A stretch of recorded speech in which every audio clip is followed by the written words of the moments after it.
31 নম্বর সূরার 35 নম্বর আয়াতে কারিমা থেকে ইনশাআল্লাহ। এখানে আল্লাহ রাব্বুল আলামিন 9টি গুণ উল্লেখ করেছেন। কয়টি?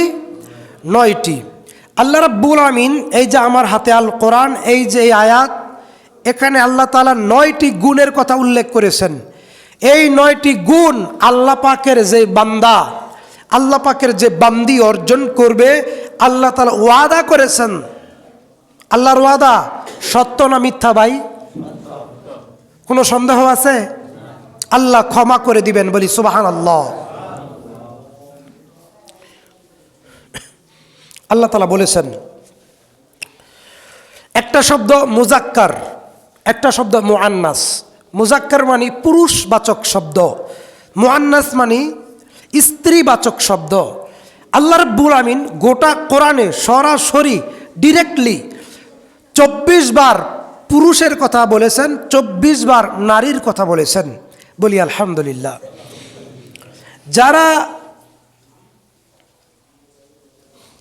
দেশের প্রেমে পাগল, যারা কুফরি রাজনীতির প্রেমে পাগল, যারা ক্ষমতার মোহে অন্ধ, তারা বলে ইসলাম নারীকে ছোট করেছে, ইসলাম নারীকে অপমান করেছে, ইসলাম নারীকে যথেষ্ট পরিমাণ সম্মান ইজ্জত দেয় নাই। শয়তান জাহান্নামী মহিলা বেগম রোকেয়া, তিনি বলেছেন থাকবো না কো বদ্ধ করে, দেখবো এবার জগৎটাকে কেমন করে ঘুরছে মানুষ যুগান্তরের ঘূর্ণি পাকে। অর্থাৎ নারীদেরকে ঘর থেকে বের হয়ে আসার জন্য তিনি সারাটা জীবন কলম ধরেছেন। তার নাম শয়তান বেগম রোকেয়া, তার বাড়ি রংপুরে। অথচ যারা একটু সচেতন, যারা একটু কোরআন নিয়ে চিন্তা করে, তারা গোটা কোরআনকে যদি চিন্তা ভাবনা করে দেখে, তাহলে তারা দেখবে গোটা কোরআনে 24 বার নারীর কথা, 24 বার পুরুষের কথা আল্লাহ তাআলা উল্লেখ করেছেন। সুবহানাল্লাহ। পক্ষান্তরে আল্লাহ রাব্বুল আলামিন পুরুষদের চাইতে নারীদের সম্মান ইজ্জত বেশি দিয়েছেন। বলি আলহামদুলিল্লাহ। সাহাবী আবু হুরায়রা রাদিয়াল্লাহু তাআলা আনহু বলেন, আল্লাহ রসুল, আমার নিকট সেবা খেদমতের হকদার কে বেশি? তিনি বলছেন তোমার মা। আবার জিজ্ঞেস করলেন কে? তিনি বললেন তোমার মা। আবার জিজ্ঞেস করলেন, তিনি বললেন কে? তোমার মা। বলেন সুবহানাল্লাহ। আবার জিজ্ঞেস করলেন আমার নিকট সেবা খেদমতের হকদার কে? তিনি বললেন তোমার পিতা। কথা কি বুঝতে পারেন? তাহলে 100 ভাগের 75 ভাগ, 4 ভাগের 3 ভাগ সম্মান কাকে দিলেন আল্লাহর নবী? মাকে, নারী জাতিকে। আর 1 ভাগ দিলেন কাকে? পুরুষ জাতিকে। দেখেন, হিন্দু ধর্মে যখন নারীদের বিয়ে হয়, তখন যা দেওয়ার একবারে দিয়ে দেয়। কাজী সাহেব ঠিক না? বিয়ের পরে আর পিতার কোনো পৈতৃক সম্পদ হিন্দুরা পায় না। আর একজন নারী, একজন মুসলিম নারী বিয়ের আগেও বিয়ের পরেও তার পিতার সম্পত্তি থেকে তার ভাইয়ের অর্ধেক পায় না? পায় না? পায়। একটা কোরআন বলছে যেই পুরুষ তার স্ত্রীকে, মানে একটা মেয়েকে বিয়ে করবে, সে যেন তার পরিপূর্ণ হক দেন মোহর আদায় করে। এটা ফরজ। 2টা। নাম্বার 3, ভরণ পোষণের দায়িত্ব কোনো মেয়েদের না, ছেলেদের। বিয়ের পরে যত জীবন মেয়েটা বাঁচবে, বোন বাঁচবে, বাপের বাড়িতে আসলে ভাই তার খেদমত ভরণ পোষণ করতে বাধ্য। 3টা। স্বামীর অংশ থেকে স্ত্রীর একটা অংশ থাকে না? থাকে না? থাকে। 4টা। ইসলাম নারীকে সব দিক থেকে উপরে রাখছে। সুবহানাল্লাহ। অতএব যারা বলে ইসলাম নারীকে অপমান করেছে, নারীকে ঘরে থাকতে বলছে, তারা ইসলাম বুঝে না, আর না হয় তারা ইসলামের দুশমন, শত্রু। পাশাপাশি আমরা বলবো কোরআন বলছে ইন্না কায়দা কুন্না আযীমান। পৃথিবীর যত ফিতনা আছে, শয়তানের ফিতনাকেও আল্লাহ বলছেন দুর্বল। শয়তানের ফিতনা কি? দুর্বল। কোরআন এই কথা আল্লাহ তাআলা বলছেন, শয়তানের চক্রান্ত দুর্বল, কিন্তু নারীর চক্রান্ত, নারীর ফিতনা অনেক ভয়াবহ পুরুষের জন্য। আমরা বলতেছিলাম 24 জায়গায় নারী, 24 জায়গায় পুরুষের কথা কে উল্লেখ করেছেন? আল্লাহ। পক্ষান্তরে পুরুষদের চাইতে নারীদের মর্যাদা আর কয়েক গুণ বেশি কে দান করেছেন? আল্লাহ। সেই নারীরা যদি রমজানে রোজা রাখে আর বেপরদায় মার্কেটে যায়, রাস্তাঘাটে ঘুরে, তাহলে ওই বেপরদা নারীদের রোজা সিয়াম কবুল হবে না। তাহলে আমরা আল কোরআন থেকে শুনবো ইনশাআল্লাহ। কোরআন বলছে, ইন্নাল মুসলিমিনা ওয়াল মুসলিমাত, নিশ্চয় মুসলিম পুরুষ, মুসলিম নারী। মুসলিম কারা? মান সালমাল মুসলিমুনা মিন লিসানিহি ওয়া ইয়াদিহি ওয়াল মুহাজির মা হাযারা নাহাল্লাহু আনহু। এখন তো আপনি বলবেন যে আমি আপনাকে বলছি। সুদের হাদিস যদি সুদখোরের সাথে মিলে, তাহলে সুদখোর মনে মনে রাগ করে না? করে না? সুদখোর ভাবে ইমাম সাহেব মনে আমাকে বলছে। সহিহ বুখারীতে হাদিসটি বর্ণিত হয়েছে, কিতাবুল ঈমান অধ্যায়ে। কে মুসলিম? তিনি বলেছেন, মান সালেমাল মুসলিমুনা মিন লিসানিহি ওয়া ইয়াদিহি ওয়াল মুহাজির মা হাযারা নাহাল্লাহু আনহু। যার মুখ থেকে অন্য মুসলিম নিরাপদ, যার হাত থেকে অন্য মুসলিম নিরাপদ, সেই প্রকৃত মুসলিম। মা হাযারা নাহাল্লাহু আনহু, সে খাঁটি বড় মুহাজির। সুবহানাল্লাহ।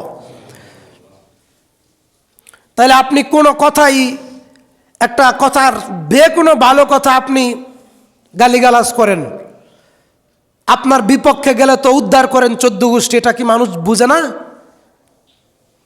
মজাক করে রাসূল সাল্লাল্লাহু আলাইহি ওয়াসাল্লাম বলছেন, মা তার সন্তানকে যদি বলে বাবা আসো কিছু দিব, কিন্তু আসলে দেয় নাই, নবী বলছেন মা মৃত্যু হওয়ার জন্যে এই কথাটাই যথেষ্ট।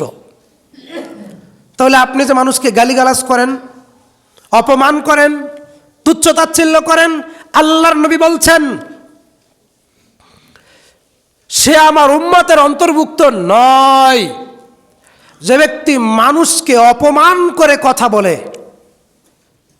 মানুষকে অপমান করে কথা বলে, তাহলে 1 নম্বর বৈশিষ্ট্য, ইন্নাল মুসলিমিনা ওয়াল মুসলিমাত, মুসলিম পুরুষ, মুসলিম নারী। এটা কোরআন বলছে। এবার হাদিস কি বলছে? মুসলিমকে আপনি আপনার জবান দ্বারা কাউকে কষ্ট দিতে পারবেন না, হাত দ্বারা কাউকে কষ্ট দিতে পারবেন না, দলীয় দাপটে কারো উপরে হাত তুলতে পারবেন না, বাহুর শক্তি দিয়া কোনো রিক্সাওয়ালাকে সর থাপ্পড় দিতে পারবেন না। আপনার যৌবন আছে বিদায় আপনি কাউকে খেয়াল করবেন না, যেভাবে ইচ্ছা সেভাবে চলবেন। 4918 নম্বর হাদিস সহিহ বুখারীর। একটা কথার তাফসীর করলে 1 ঘন্টা লাগবে আমার মতো অদমের। শুধু মুসলিম শব্দটা বুঝাইতে গেলে 1 ঘন্টা সব লাগবে, 1 ঘন্টা। একটা কথা আমি বলবো না, শুধু হাদিস আর কোরআন থেকে বলবো ইনশাআল্লাহ। কে মুসলিম? 4918 নম্বর হাদিস বুখারী শরীফ। আলা উখবিরুকুম বিআহলিহিন নার, আমি নবী কি তোমাদেরকে জাহান্নামীদের পরিচয় বলবো না? 1, উতুল্লিন, নিলজ্জ, বেহায়া, যেখানে সেখানে একথা কুকথা বলে। হজ, উমরা, তাহাজ্জুদ, সালাত, সিয়াম, জিকির, তেলাওয়াত সব ছাই, সব মাটি, সব পণ্ড হয়ে যাবে। আপনি দেখতেছেন আপনার জীবনে আমলনামার শেষ নাই, সোয়াবের শেষ নাই। আর কোরআন হাদিসের দৃষ্টিতে দেখা যায় আপনার আমার সবার জীবনে পাপের শেষ নাই, ঠিক না? উতুল্লিন, নিলজ্জ, জাওয়াজিম, সীমালঙ্ঘনকারী, মুস্তাকবিরিন, অহংকারী। আমি বলছি না, আল্লাহর নবী বলছেন, আলা উখবিরুকুম বিআহলিহিন নার, আমি কি তোমাদেরকে জাহান্নামীদের পরিচয় বলবো না? 1, উতুল্লিন, নিলজ্জ, ওই যে মহিলা, বেহায়া মহিলা, বেলাল্লা মহিলা, যে মহিলা সালোয়ার কামিজ পরে বুকে ওড়না থাকে না, যে মহিলা ব্লাউজ পরে নিচে দা পেট পিট দেখা যায়, আমার মা হোক, আমার বউ হোক, আমার বোন হোক, আপনাকে বললে তো আপনি কষ্ট পান। এই স্বামীর, এই মহিলার স্বামী যদি তাহাজ্জুদ পড়ে, কোরআন পড়ে, হজ করে, জান্নাতে যাবে না। ইন্নাল মুসলিমিন ওয়াল মুসলিমাত, কে মুসলিম এটা বুঝাচ্ছি। নাম্বার 2, ওয়াল মুমিনিন ওয়াল মুমিনাত, মুমিন পুরুষ, মুমিন নারী। মুমিন হইতে একটা গুণ লাগে, কয়টা গুণ? একটা গুণ, আমি বলছি না।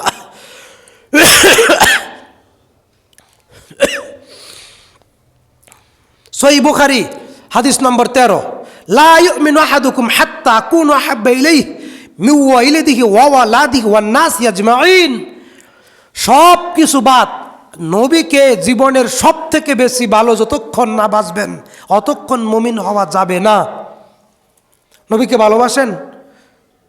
বাঙালি মুসলিম কিন্তু নবীরে মুখে মুখে খুব ভালোবাসে, নবীরে গালি দিলে রাস্তায় নামে।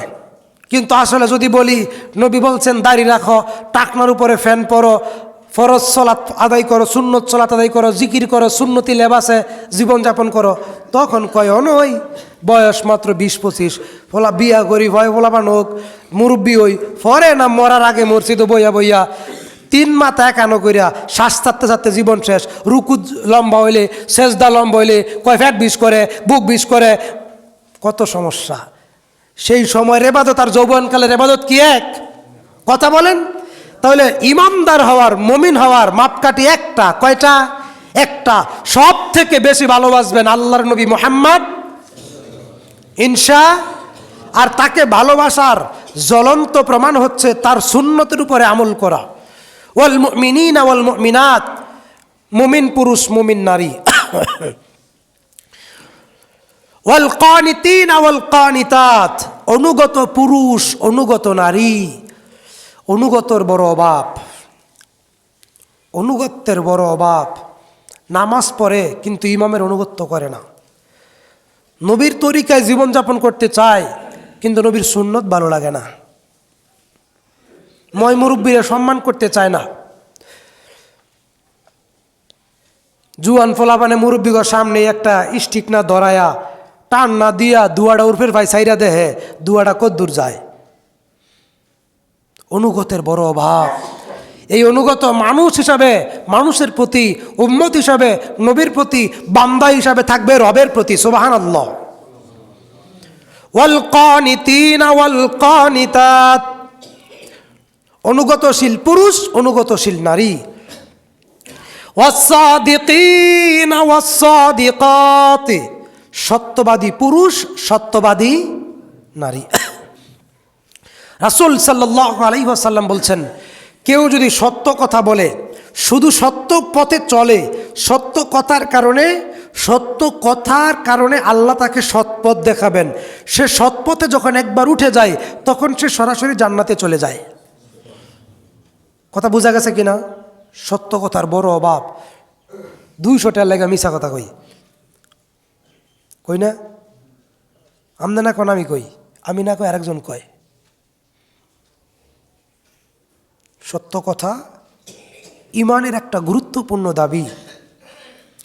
রাসূল আবু হুরায়রা রাদিয়াল্লাহু তাআলা আনহু বলেন, রাসূল সাল্লাল্লাহু আলাইহি ওয়াসাল্লাম বলেন, আল্লাহ তাআলা জানিয়েছেন হাদিসে কুদসি, একজন বান্দা যখন সত্য বলে, সত্য বলতে বলতে, সত্য বলতে বলতে তার ঘরের লোক জানে সে সত্যবাদী, তার সমাজের লোক জানে সে সত্যবাদী, তার প্রতিবেশীর লোক জানে সত্যবাদী, তার গ্রামের লোক জানে সত্যবাদী, তার এলাকার লোক জানে সে সত্যবাদী। বরং সত্য কথা বলতে বলতে এইভাবে হঠাৎ এক পর্যায়ে আল্লাহ তাআলা তাকে ভালোবাসেন। আল্লাহ তাআলা সমস্ত আকাশের ফেরেশতাদেরকে ডেকে বলেন যে, হে ফেরেশতারা, আমি আল্লাহ অমুকের পুত্র অমুককে ভালোবাসি, তোমরা ফেরেশতারাও তাকে ভালোবাসো। আর জমিনের সকল মানুষকে জানায় দাও যে আল্লাহও তাকে ভালোবাসেন, ফেরেশতারাও তাকে ভালোবাসেন, আর জমিনের যত লোক আছে তোমরাও তাকে ভালোবাসতে শুরু করো। সুবহানাল্লাহ। কোরআন বলছে, ইয়া আইয়ুহাল্লাযিনা আমানুত্তাকুল্লাহ, ইয়া আইয়ুহাল্লাযিনা আমানু ওয়া আমিলুস সলিহাত সায়াজআলু লাহুমুর রাহমানু উদ্দা। যখন একজন মানুষ নামাজ পড়ে, পরেজগার হয়, সত্যবাদিতা অর্জন করে, এর বিনিময়ে আল্লাহ তাআলা তার প্রতি মানুষের অন্তরে ভালোবাসার সৃষ্টি করে দেন। এটা উদাহরণ বলবো, রাগ করবেন না। আমরা আহলে হাদিসের লোক, কিন্তু দেলাওয়ার হোসেন সাঈদীকে আমরা ভালোবাসি। বাংলাদেশে আমার মনে হয় 90% লোক তাকে ভালোবাসে। বাসে না? বাসে না? এটা তার পরহেজগারি, তার ফল। ডক্টর জাকির নায়েককে মানুষ ভালোবাসে না? বাসে না? মিজানুর রহমান আজারিকে আমরা তার ভুল ত্রুটি বলি, কথা সত্য, আজকেও বলবো, তাকে আমরা ভালোবাসি না? এটা জ্ঞানের কারণে, সত্যবাদিতার কারণে এবং পরহেজগারিতার কারণে। সুবহানাল্লাহ। ইয়া আইয়ুহাল্লাযিনা আমানু ওয়া আমিলুস সলিহাত সায়াজআলু লাহুমুর রহমানু উদ্দা। কোরআন বলছে সূরা হিজর।